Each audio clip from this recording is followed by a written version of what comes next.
keetii waan tanaaf oolte afaan koo galataan gammachuudhaan guutee kunoo sin faarfadha mana keetti ol lixee ansiifan sagadaa jilba koo si bitee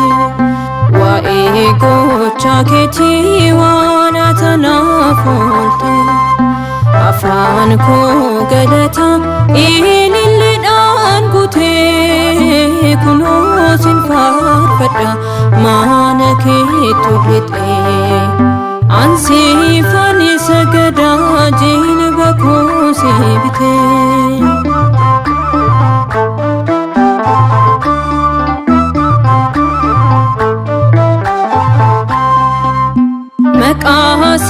maqaasiidhaadhee ba'ee biyya kootii maatii kosoon jedhee rakkatee jettetti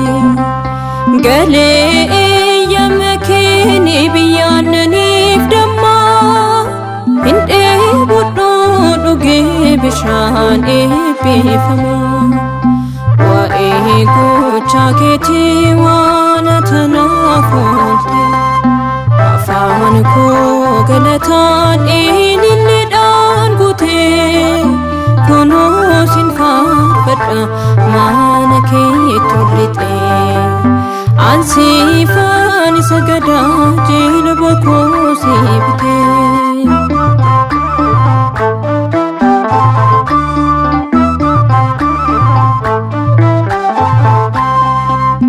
yemmuun taa'e aduu barootaan dabarsee jireenya koos dhabee sinis gaaddisisee baay'isee na dhibaa na ajaa'ibsiisa ati naatti lakkoofne yakka koo kaleessa waa'ee gocha keetii waan tanaaf goote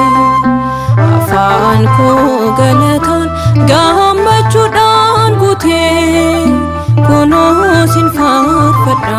mana keetti ol lixee ansiifan sagadaa jilba koo si bitee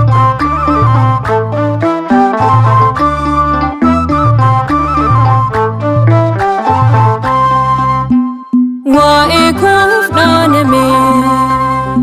eeboon waraanamee naaf kennee lubbuusaa eenyuu kan akka isaa tiksee amanamaa abbaa jaallatamaa iddoo boqonnaa koo Yesuus nagaa koo tiksee gaarii qabaa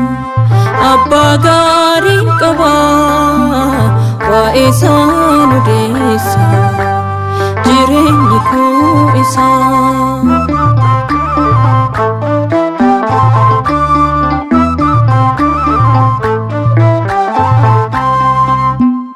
naaf yaada hundarraa addan ba'uu isarraa moo'eeraa onni koo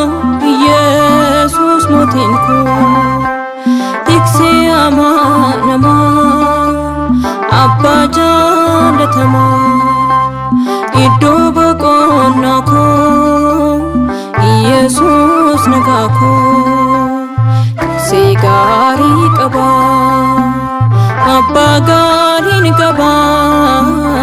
waa'ee isaan odeessa jireenyi koo isaa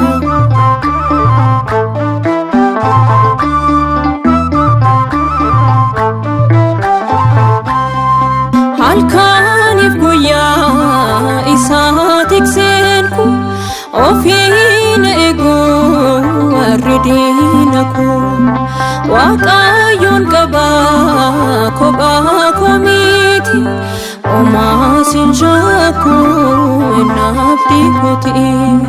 waaqayyo tiksee kooti bakka hundumaatti waaqayyo tiksee kooti bakka hundumaatti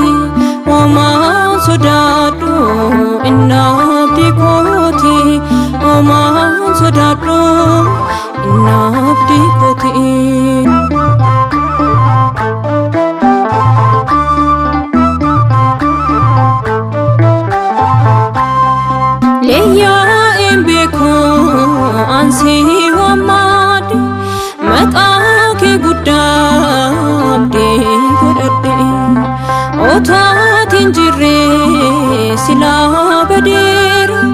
gooftaa kolfadhu yoonaa gaheera Waaqayyo tiksee kooti bakka hundumaatti Waaqayyo tiksee kooti bakka hundumaatti homaan sodaadhu inni abdii kooti homaan sodaadhu inni abdii kooti Waaqayyo tiksee kooti bakka hundumaatti Waaqayyo tiksee kooti bakka hundumaatti homaan sodaadhu inni abdii kooti homaan sodaadhu inni abdii kooti